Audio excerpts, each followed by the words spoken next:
அன்பான இறை மக்களே, உங்கள் அனைவரையும் நம் ஆண்டவர் இயேசு கிறிஸ்துவின் நாமத்தினால் வாழ்த்துகிறேன்.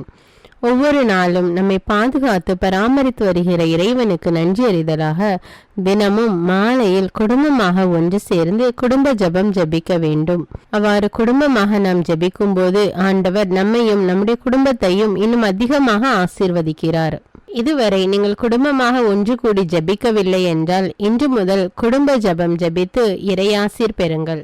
தந்தை, மகன், தூய ஆவியாரின் பெயராலே ஆமீன். திருச்சிலுவை அடையாளத்தினாலே எங்கள் தீயவர்களிடமிருந்து எங்களை மீட்டருளும். எங்கள் இறைவா, தந்தை, மகன், தூய ஆவியாரின் பெயராலே ஆமீன். இறைவா, எனக்கு உதவியாக வாரும். ஆண்டவரே, எனக்கு உதவி செய்ய விரைந்தருளும்.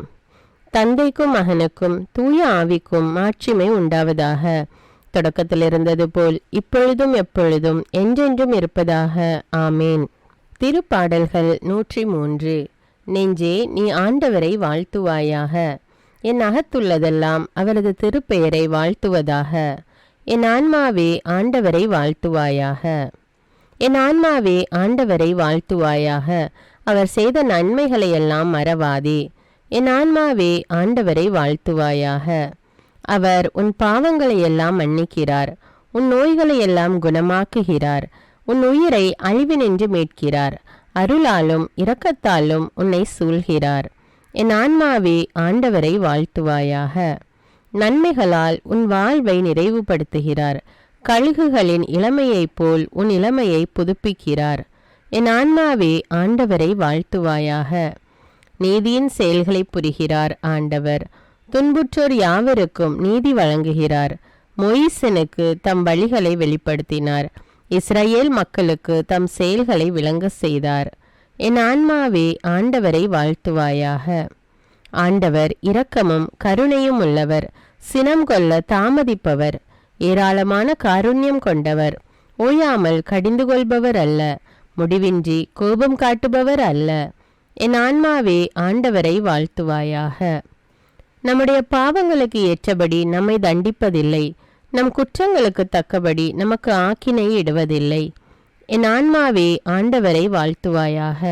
ஏனெனில் வானுலகம் பூ உலகத்திற்கு எவ்வளவு உயர்ந்துள்ளதோ அவ்வளவுக்கு அவர் தமக்கு அஞ்சு நடப்பவர்களுக்கு தயவு காண்பிக்கிறார். மேல் திசைக்கும் கீழ்த்திசைக்கும் எவ்வளவு தூரமோ அவ்வளவு தூரத்திற்கு நம் பாவங்களை நம்மிடமிருந்து அகற்றியுள்ளார். என் ஆன்மாவே ஆண்டவரை வாழ்த்துவாயாக. தந்தை தன் மக்களுக்கு இறங்குவது போல் ஆண்டவர் தமக்கு அஞ்சுகிறவர்கள் மேல் இரக்கம் காண்பிக்கிறார். ஏனெனில் அவர் நம்முடைய நிலைமையை நன்றாய் அறிந்திருக்கிறார். நாம் தூசிக்கு சமம் என்று அவருக்கு தெரியாமல் இல்லை. என் ஆன்மாவே ஆண்டவரை வாழ்த்துவாயாக. மனிதனின் வாழ்நாள் புல்லை போன்றவை, வயல்வெளிகளின் பூக்களைப் போல் காற்றடித்ததும் அது வதங்கி விடுகிறது, இருக்கிற இடம் தெரியாமல் போய்விடுகிறது. என் ஆன்மாவே ஆண்டவரை வாழ்த்துவாயாக. ஆண்டவருடைய தயவோவெனில் அவருக்கு அஞ்சி நடப்போர் மீது என்றென்றும் நிலை நிற்கும். அவருடைய நீதியோ அவருடைய உடன்படிக்கையை கடைபிடித்து அவரது கற்பனைகளின்படி நடக்க அவற்றை நினைவு கூறும் தலைமுறைகள் மீது நிலைத்திருக்கும். என் ஆன்மாவே ஆண்டவரை வாழ்த்துவாயாக. ஆண்டவருடைய வார்த்தையை கேட்டு அவருடைய சொற்படி நடக்கும் ஆண்டவரின் வல்லமை உள்ள தூதர்களே, அவரை வாழ்த்துங்கள். ஆண்டவருடைய திருவுளப்படி நடக்கும் அவருடைய ஊழியர்களே, அவருடைய சேனைகளே, அவரை வாழ்த்துங்கள். என் ஆன்மாவே ஆண்டவரை வாழ்த்துவாயாக. ஆண்டவருடைய சகல படைப்புகளே, அவருடைய ஆளுகை செல்கிற இடமெங்கும் அவரை வாழ்த்துங்கள். என் ஆன்மாவே ஆண்டவரை வாழ்த்துவாயாக. என் ஆன்மாவே ஆண்டவரை வாழ்த்துவாயாக. தந்தைக்கும் மகனுக்கும் தூய ஆவிக்கும் மாட்சிமை உண்டாவதாக. தொடக்கத்தில் இருந்தது போல இப்பொழுதும் எப்பொழுதும் என்றென்றும் இருப்பதாக ஆமீன். யோவான் அதிகாரம் 16. நீங்கள் நம்பிக்கை இழந்து விடாதிருக்க இவற்றையெல்லாம் உங்களிடம் சொன்னேன். உங்களை தொழுகை கூடத்திலிருந்து விலக்கி வைப்பார்கள். உங்களை கொல்லுவோர் கடவுளுக்கு திருப்பணி செய்வதாக எண்ணும் காலமும் வருகிறது. தந்தையையும் என்னையும் அவர்கள் அறியாமல் இருப்பதால் தான் இவ்வாறு செய்வார்கள். இவை நிகழும் நேரம் வரும்போது நான் உங்களுக்கு இவை பற்றி முன்பே சொன்னதை நினைவுபடுத்திக் கொள்ளுங்கள். இதற்காகவே இவற்றை உங்களிடம் கூறினேன். தூய ஆவியாரின் செயல்கள். தொடக்கத்திலேயே நான் இவற்றை உங்களிடம் சொல்லவில்லை, ஏனெனில் நான் உங்களோடு இருந்தேன். இப்போது என்னை அனுப்பியவரிடம் போகிறேன். ஆனால் உங்களுள் எவரும் நீர் எங்கே போகிறீர் என்று என்னிடம் கேட்காமலேயே நான் சொன்னவற்றை குறித்து துயரத்தில் மூழ்கியுள்ளீர்கள். நான் உங்களிடம் சொல்வது உண்மையே. நான் போவதால் நீங்கள் பயனடைவீர்கள். நான் போகாவிட்டால் துணையாளர் உங்களிடம் வரமாட்டார். நான் போனால் அவரை உங்களிடம் அனுப்புவேன். அவர் வந்து பாவம், நீதி, தீர்ப்பு ஆகியவை பற்றி உலகினர் கொண்டுள்ள கருத்துக்கள் தவறானவை என எடுத்து காட்டுவார். பாவம் பற்றி அவர்கள் கருத்து தவறானது, ஏனெனில் என்னிடம் அவர்கள் நம்பிக்கை கொள்ளவில்லை. நீதி பற்றி அவர்கள் கருத்து தவறானது, ஏனெனில் நான் தந்தையிடம் செல்கிறேன், நீங்களும் இனி என்னை காண மாட்டீர்கள். தீர்ப்பு பற்றி அவர்கள் கருத்து தவறானது, ஏனெனில் இவ்வுலகின் தலைவன் தண்டனை பெற்றுவிட்டான். நான் உங்களிடம் சொல்ல வேண்டியவை இன்னும் பல உள்ளன, ஆனால் அவற்றை இப்போது உங்களால் தாங்க இயலாது. உண்மையை வெளிப்படுத்தும் தூய ஆவியார் வரும்போது அவர் முழு உண்மையை நோக்கி உங்களை வழிநடத்துவார். அவர் தாமாக எதையும் பேச மாட்டார், தாம் கேட்பதையே பேசுவார். வரப்போகிறவற்றை உங்களுக்கு அறிவிப்பார். அவர் என்னிடமிருந்து கேட்டு உங்களுக்கு அறிவிப்பார். இவ்வாறு அவர் என்னை மாட்சிப்படுத்துவார். தந்தையுடையவை யாவும் என்னுடையவையே, எனவேதான் அவர் என்னிடமிருந்து பெற்று உங்களுக்கு அறிவிப்பார் என்றேன். துயரம் மகிழ்ச்சியாக மாறும். இன்னும் சிறிது காலத்தில் நீங்கள் என்னை காண மாட்டீர்கள், மீண்டும் சிறிது காலத்தில் என்னை காண்பீர்கள். அப்போது அவருடைய சீடருள் சிலர், இன்னும் சிறிது காலத்தில் நீங்கள் என்னை காண மாட்டீர்கள், மீண்டும் சிறிது காலத்தில் என்னை காண்பீர்கள் என்றும் நான் தந்தையிடம் செல்கிறேன் என்றும் சொல்வதன் பொருள் என்ன என்று தங்களிடையே பேசிக்கொண்டனர். இந்த சிறிது காலம் என்பது என்ன? அவர் பேசுவது நமக்கு புரியவில்லையே என்றும் பேசிக்கொண்டனர். அவர்கள் தம்மிடம் கேள்வி கேட்க விரும்புவதை அறிந்த இயேசு அவர்களிடம் கூறியது, இன்னும் சிறிது காலத்தில் நீங்கள் என்னை காண மாட்டீர்கள், மீண்டும் சிறிது காலத்தில் என்னை காண்பீர்கள் என்று நான் சொன்னதை பற்றி உங்களிடையே சிந்தித்து கொண்டிருக்கிறீர்கள். உறுதியாக உங்களுக்கு சொல்கிறேன், நீங்கள் அழுவீர்கள், புலம்புவீர்கள்.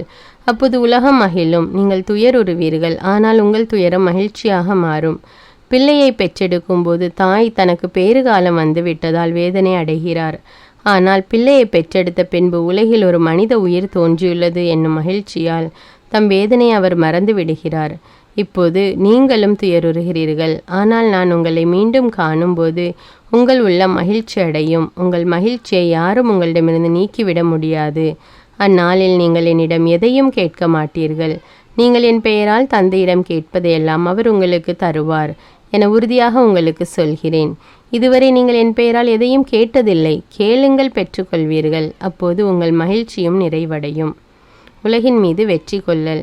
நான் உங்களிடம் உருவகமாகவே பேசி வந்துள்ளேன், ஆனால் காலம் வருகிறது, அப்போது உருவகங்கள் வாயிலாய் பேசாமல் தந்தையை பற்றி வெளிப்படையாய் எடுத்துரைப்பேன். அந்நாளில் நீங்கள் என் பெயரால் வேண்டுவீர்கள். அப்போது உங்களுக்காக தந்தையிடம் கேட்கிறேன் என நான் சொல்ல மாட்டேன், ஏனெனில் தந்தையே உங்கள் மீது அன்பு கொண்டுள்ளார். நீங்கள் என் மீது அன்பு கொண்டு நான் கடவுளிடமிருந்து வந்தேன் என்று நம்புவதால் தந்தையும் உங்கள் மீது அன்பு கொண்டுள்ளார். நான் தந்தையிடமிருந்து உலகிற்கு வந்தேன், இப்போது உலகை விட்டு தந்தையிடம் செல்கிறேன். இதை கேட்ட அவருடைய சீடர்கள், இப்போதுதான் உருவகம் எதுவுமின்றி வெளிப்படையாக பேசுகிறீர். உமக்கு அனைத்தும் தெரியும், யாரும் உம்மிடம் கேள்வி கேட்க தேவையில்லை என்பது எங்களுக்கு இப்போது புரிகிறது. இதிலிருந்து நீர் கடவுளிடமிருந்து வந்தவர் என்பதை நம்புகிறோம் என்றார்கள். இயேசு அவர்களை பார்த்து, இப்போது நம்புகிறீர்களா? இதோ காலம் வருகிறது, ஏன் வந்தே விட்டது. அப்போது நீங்கள் சிதறடிக்கப்பட்டு ஒவ்வொருவரும் அவரவர் வீட்டுக்கு ஓடி போவீர்கள். என்னை தனியே விட்டு விடுவீர்கள். ஆயினும் நான் தனியாய் இருப்பதில்லை, தந்தை என்னோடு இருக்கிறார். என் வழியாய் நீங்கள் அமைதி காணும் பொருட்டே நான் இவற்றை உங்களிடம் சொன்னேன். உலகில் உங்களுக்கு துன்பம் உண்டு, எனினும் துணிவுடன் இருங்கள், நான் உலகின் மீது வெற்றி கொண்டு விட்டேன் என்றார். இறைவார்த்தைக்கு ஏற்ப இன்று நாம் வாழ்ந்திருக்கிறோமா என்று சிந்தித்து நம்முடைய பாவங்களுக்காக மனம் வருந்தி மன்னிப்பு கேட்போம். எல்லாம் வல்ல இறைவனிடமும் எப்போதும் கன்னியான பரிசுத்த மரியாவிடமும் அதிதூதரான தூய மிக்கேலிடமும் திருமுழுக்கு யோவானிடமும் திருத்தூதரான தூய பேதுரு பவுலிடமும் தூயவர் எல்லாரிடமும் நான் பாவி என்று ஏற்றுக்கொள்கின்றேன். ஏனெனில் என் சிந்தனையாலும் சொல்லாலும் செயலாலும் பாவங்கள் பல செய்தேன். என் பாவமே, என் பாவமே, என் பெரும்பாவமே. ஆகையால் எப்பொழுதும் கன்னியான தூய மரியாவையும் அதிதூதர் தூய மிக்கேலையும் திருமுழுக்கு யோவானையும் தூயவர் எல்லோரையும் எனக்காக வேண்டிக் கொள்ள மன்றாடுகிறேன். எல்லாம் வல்ல இறைவன் நம்மீது இரக்கம் வைத்து நம்முடைய பாவங்களை மன்னித்து நம்மை நிலையான வாழ்வுக்கு அழைத்து செல்வாராக.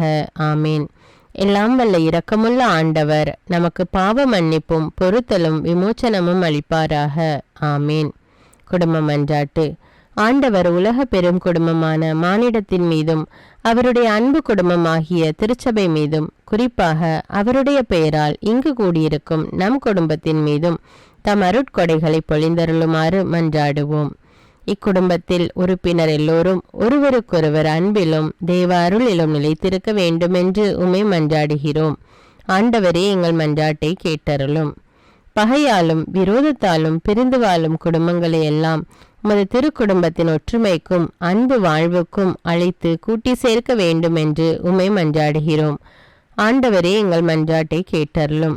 இக்குடும்பத்தின் மக்கள் எல்லாம் உமக்கும் மனிதருக்கும் உகந்தவர்களாகி ஞானத்திலும் வயதிலும் அருளிலும் வளர்ந்தோங்க வேண்டும் என்று உம்மை மன்றாடுகிறோம். ஆண்டவரே, எங்கள் மன்றாட்டை கேட்டருளும். இக்குடும்பத்தின் வியாதி துன்ப வருத்தங்களில் நீரே துணையாக நின்று உமது வலக்கரத்தால் பசாசின் சக்திகளை விரட்டியோட்டி தயை புரியுமாறு உம்மை மன்றாடுகிறோம். ஆண்டவரே, எங்கள் மன்றாட்டை கேட்டருளும். தரித்திரம், வியாதி, சாவு, கவலை இவற்றால் துன்புறும் குடும்பங்கள் எல்லாம் உமது அளவற்ற அன்பிலும் பராமரிப்பிலும் நம்பிக்கை கொள்ளுமாறு உதவி புரிய உம்மை மன்றாடுகிறோம். ஆண்டவரே, எங்கள் மன்றாட்டை கேட்டருளும். இங்கு இப்பொழுது பிரசன்னமாயிராத இக்குடும்பத்தை சார்ந்த உறுப்பினர் எல்லோரையும் சகல ஆன்ம சரீர ஆபத்துக்களிலிருந்து காப்பாற்றி உமது அன்பிலும் அருளிலும் வைத்து காத்தருளுமாறு உம்மை மன்றாடுகிறோம். ஆண்டவரே, எங்கள் மன்றாட்டை கேட்டருளும். இக்குடும்பத்தில் மரித்தவர்கள் விசுவாசத்தின் முத்திரையோடு எங்களுக்கு முன் சென்று சமாதானத்தில் நித்திரை செய்கின்ற எல்லா மரித்த விசுவாசிகளுக்கும் நித்திய இலைப்பாற்றி தந்தருள வேண்டும் என்று உம்மை மன்றாடுகிறோம். ஆண்டவரே, எங்கள் மன்றாட்டை கேட்டருளும். இப்பொழுது நம் ஒவ்வொருவருடைய சொந்த கருத்துக்களுக்காக மௌனமாக சிறிது நேரம் ஜெபிப்போம். எல்லாம் வல்ல சர்வேஸ்வரா, உமது திருமகன் இயேசு கிறிஸ்து மரியாளுக்கும் சூசையப்பருக்கும் பணிந்து குடும்ப வாழ்வை சொல்லறிய புண்ணியங்களால் அர்ச்சிக்க வேண்டும் என்று திருவுளமானீர். அவருடைய பெயரால் இங்கு கூடியிருக்கும் இக்குடும்பத்தை கண்ணோக்கி பாரும். அத்திரு குடும்பத்தின் முன்மாதிரிகையை இக்குடும்பமும் கண்டு பாவித்து இறுதியில் திரு ஏக சர்வேஸ்வரனாய் வாழும் உமது நித்திய குடும்பத்திற்கு வந்து சேர அருள் புரியும். உம்மோடும் பரிசுத்த ஆவின் ஐக்கியத்தில் சர்வேஸ்வரனாய் என்றென்னும் வாழ்ந்து ஆட்சி செய்கின்ற எங்கள் ஆண்டவரும் உம்முடைய சுதனுமாகிய அதே இயேசு கிறிஸ்துவின் வழியாக உம்மை மன்றாடுகிறோம். ஆமீன். இயேசு வாழ்ந்து இறந்தார் என்பது நற்செய்தி அல்ல. அவர் இறந்து உயிர் தெழுந்து இன்றும் வாழ்கிறார் என்பதே நற்செய்தி. ஆண்டவர் நம்மோடு வாழ்ந்து கொண்டிருக்கும் போது நாம் ஏன் கவலைப்பட வேண்டும்? நம்முடைய மன்றாட்டுக்கள் விண்ணப்பங்கள் அனைத்தையும் நன்றியோடு நம் ஆண்டவருடைய சமூகத்தில் இப்பொழுது எடுத்து வைப்போமா? பரலோகத்தில் இருக்கின்ற எங்கள் பிதாவே, விண்ணையும் மண்ணையும் படைத்தவரே, இக்காலத்துக்கும் அரசராயிருக்கின்ற ஒரே கடவுளே, மிகுந்த இரக்கமுடைய இறைவா, படைகளின் ஆண்டவரே, எங்கள் பாவங்களை மன்னிக்கும் தெய்வமே, எங்களுக்கு சமாதானத்தை அருள்பவரே, வெற்றியை கொடுக்கும் தேவனே, எங்களை குணமாக்கும் தந்தையே, எங்களை காண்கிறவரே, வழி நடத்துபவரே, ஆறுதலின் தெய்வமே, தம் ஒரே மகன் மீது நம்பிக்கை கொள்ளும் எவரும் அழியாமல் நிலை வாழ்வு பெறும் பொருட்டு அந்த மகனையே அளிக்கும் அளவுக்கு உலகின் மேல் அன்பு கூர்ந்தவரே, தம்மை நோக்கி மன்றாடும் யாவருக்கும் உண்மையாய் தம்மை நோக்கி மன்றாடும் யாவருக்கும் அருகில் இருக்கும் ஆண்டவரே, உம்மை ஆராதிக்கிறோம், உம்மை போற்றுகிறோம், உம்மை துதிக்கிறோம், உமக்கு நன்றி செலுத்துகிறோம். ஆண்டவராகிய இயேசுவே, எங்கள் மெசியாவே, எங்கள் நல்லாயனே, உலகின் ஒளியானவரே, எங்கள் மீட்பரே, வாழ்வும் வழியும் உண்மையுமானவரே, பரலோகத்திலிருந்து இறங்கி வந்த இயேசுவே, பாவியை தேடி வந்த இயேசுவே, நோயுற்றோரை குணப்படுத்தும் இயேசுவே, உலகின் பாவங்களை போக்கும் செம்மறியே, உம்மை அன்பு செய்கிறோம், ஆராதிக்கிறோம். எங்கள் மீட்பரே, எங்களுடைய பாவங்களுக்காக நீர் சிலுவையில் மரித்து மரணத்தினின்று உயிர் தெழுந்து இப்பொழுது பிதாவின் வலப்பக்கத்தில் எங்களுக்காக பரிந்து பேசி கொண்டு இருக்கிறீர். உம்மை எங்கள் மீட்பராக ஏற்றுக்கொண்டு உமது பாதத்தில் விழுந்து உமக்கு எங்களை ஒப்பு கொடுக்கிறோம். உமது திரு இரத்தத்தால் கழுவி எங்களை நீதிமான்களாய் மாற்றும் ஆண்டவரே, நாங்கள் செய்த எல்லா பாவங்களையும், குறிப்பாக எங்களுக்கு சாபத்தை கொண்டு வந்த பாவங்களுக்காகவும் மனம் வருந்துகிறோம். எங்களை மன்னியும் தெய்வமே. எங்கள் முன்னோர்களின் பாவங்களினால் ஏற்பட்ட சாபங்களையும் நீர் சிலுவையில் சுமந்து தீர்த்தீர் என்று விசுவசிக்கிறோம். பாவங்களையும் சாபங்களையும் நீக்கி எங்களுக்கு விடுதலையை தாரும். எங்கள் மீட்பரே, உமக்குள் நாங்கள் மன்னிப்பை பெற்றது போலவே எங்களுக்கு தீமை செய்தவர்கள், எங்களை தவறான பாதையில் நடத்தியவர்கள் அனைவரையும் உமது சித்தத்தின்படியே மன்னிக்கிறோம். எங்களை ஆசீர்வதியும். தூய ஆவியானவரே, மாட்சிமிக்க ஆவியானவரே, வாழ்வு தரும் ஆவியானவரே, வல்லமையின் ஆவியானவரே, எங்கள் தேற்றரவாளரே, திடம் தருபவரே, மகிழ்ச்சியின் ஆவியானவரே, விண்ணப்பிக்கும் ஆவியானவரே, நோய் நீக்கும் ஆவியானவரே, பாவத்தை உணர்த்தும் ஆவியானவரே, புது இதயம் அருள்பவரே, புது வாழ்வு அருள்பவரே, இறுதி நாளில் மாந்தர் யாவர் மேலும் ஊற்றப்படும் ஆவியானவரே, சத்தியத்திற்குள் எங்களை வழிநடத்துபவரே, எங்களை உயிர்ப்பிக்கும் ஆவியானவரே, கொடைகளை அருள்பவரே, பாவத்தையும் சாபத்தையும் நீக்குபவரே, உம்மை ஆராதிக்கிறோம், அன்பு கூறுகிறோம், நன்றி செலுத்துகிறோம். எங்களை ஆசீர்வதியும். மூவரு தெய்வமே, எங்களுடைய ஆவி, ஆன்மா, உடலை உமக்கு ஒப்பு கொடுக்கிறோம். எங்கள் ஆண்டவராம் இயேசுவின் வருகையில் நாங்கள் குற்றமற்றவர்களாய் காணப்பட, நீதிமான்களாய் நிற்க உம்முடைய அருளை வேண்டுகிறோம். தூய்மையின்றி எவரும் கடவுளை காண முடியாது என்ற உண்மையை நாங்கள் அறிந்திருப்பதால் தூய்மை எங்கள் சிந்தனைகளை ஆட்கொள்ள வேண்டுமாய் உம்மிடம் தாழ்ந்து பணிந்து மன்றாடுகிறோம். நீங்கள் இயேசுவை ஏற்றுக்கொண்டபடியே அவருக்குள் வேறு கொண்டவர்களாகவும் அவர் மேல் கட்டப்பட்டவர்களாகவும் அவருக்குள் நடந்து கொள்ளுங்கள் என்ற மறை உண்மை எங்கள் வாழ்வின் அனுபவமாக உம்மிடம் ஜெபிக்கிறோம். நாங்கள் இயேசுவாக வளர்வதற்கு எங்கள் இதயத்தில் விருப்பத்தை உருவாக்குமாறு மன்றாடுகிறோம். உங்கள் பகைவர்களிடம் அன்பு கூறுங்கள், உங்களை சபிக்கிறவர்களை ஆசீர்வதியுங்கள், உங்களை பகைக்கிறவர்களுக்கு நன்மை செய்யுங்கள், உங்களை துன்புறுத்துவோருக்காக இறைவனிடம் வேண்டுங்கள் என்ற உமது திரு வசனங்களின்படி நாங்கள் வாழ்வதே உமது திருவுலமாகையால் உமக்கு கீழ்ப்படிந்து வாழும் அருளை எங்களுக்கு தாரும் சுவாமி. தீமையை நன்மையால் வெல்லுங்கள் என்ற இறை வார்த்தையின்படியே தீமைக்கு பதில் நன்மை செய்யும் திவ்ய சுபாவத்தை எங்களுக்கு தாரும். என் பொருட்டு மக்கள் உங்களை இகழ்ந்து துன்புறுத்தி உங்களை பற்றி இல்லாதவை பொல்லாதவை எல்லாம் சொல்லும்போது நீங்கள் பேறு பெற்றவர்களே, மகிழ்ந்து பேறு வகை கொள்ளுங்கள். ஏனெனில் விண்ணுலகில் உங்களுக்கு கிடைக்கும் கைமாறு மிகுதியாகும் என்ற உமது போதனையின்படியே எங்களுடைய இறை வாழ்வில் மற்றவர்கள் எங்களை புறக்கணிக்கும் போதும் நிந்தைக்குள்ளாக்கும் போதும் தீயதை பேசும்போதும் நாங்கள் அமைதி காத்து உமது பாடுகளை தியானித்து மிக சிறிய பாடுகளும் எங்களை இயேசுவை போல மாற இயேசுவுக்கு சாட்சி பகர உதவும் என்று உணர்ந்து அதுபோன்ற சூழ்நிலைகளில் உமக்கு நன்றி கூறுவதே உயர்வானது என்று நாங்கள் உணர செய்தருளும். இயேசுவே, கடவுள் வடிவில் விளங்கிய நீர் உம்மையே வெறுமையாக்கி அடிமையின் வடிவை ஏற்று மனிதருக்கு ஒப்பானீர். மனித உருவில் தோன்றி சாவை ஏற்கும் அளவுக்கு அதுவும் சிலுவை சாவையே ஏற்கும் அளவுக்கு கீழ்ப்படிந்து உம்மையே தாழ்த்தி கொண்டீர். உன்னதங்களில் வாழும் நீர் எங்களுடைய மீட்புக்காக உம்மையே தாழ்த்தி பூவுலகத்திற்கு வந்ததை நாங்கள் உணர செய்தருளும்.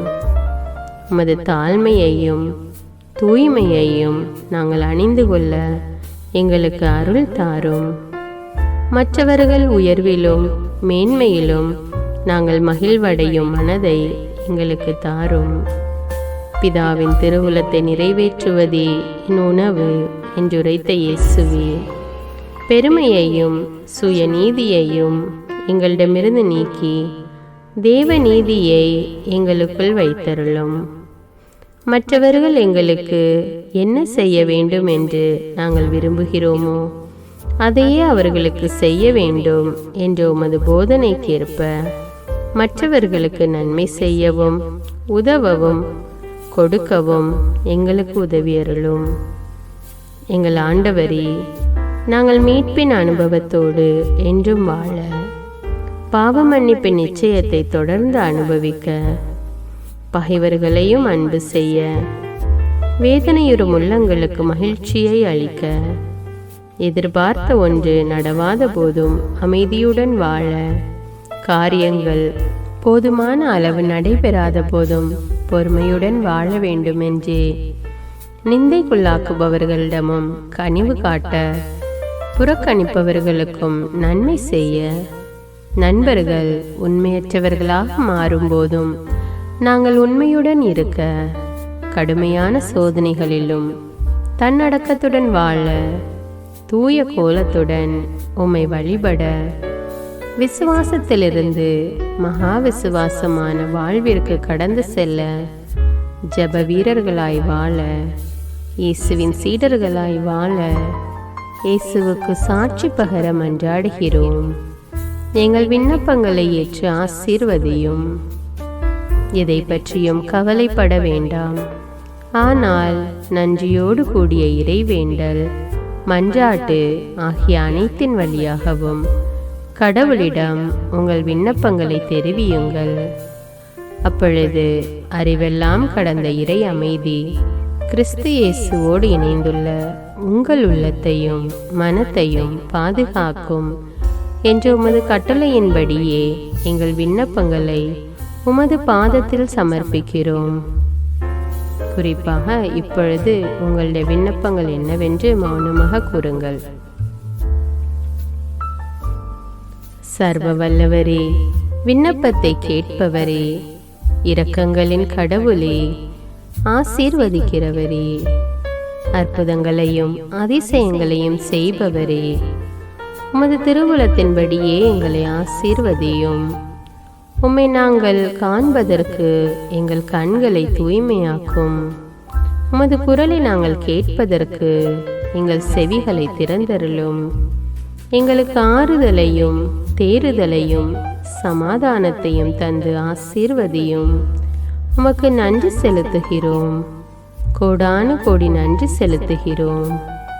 துதி, கன, மகிமை, மாட்சிமை யாவற்றையும் உமக்கே செலுத்துகிறோம். எங்கள் ஆண்டவராம் இயேசுவின் இனிய நாமத்தில் ஜெபிக்கிறோம் எங்கள் நல்ல பிதாவே, ஆமீன். இந்த வீடியோ உங்களுக்கு பயனுள்ளதாக இருந்தா என்பதை எனக்கு கமெண்ட்ஸில் தெரியப்படுத்துங்கள். மேலும் இந்த வீடியோவை பிறரோடு ஷேர் செய்து கொள்ளுங்கள். நன்றி.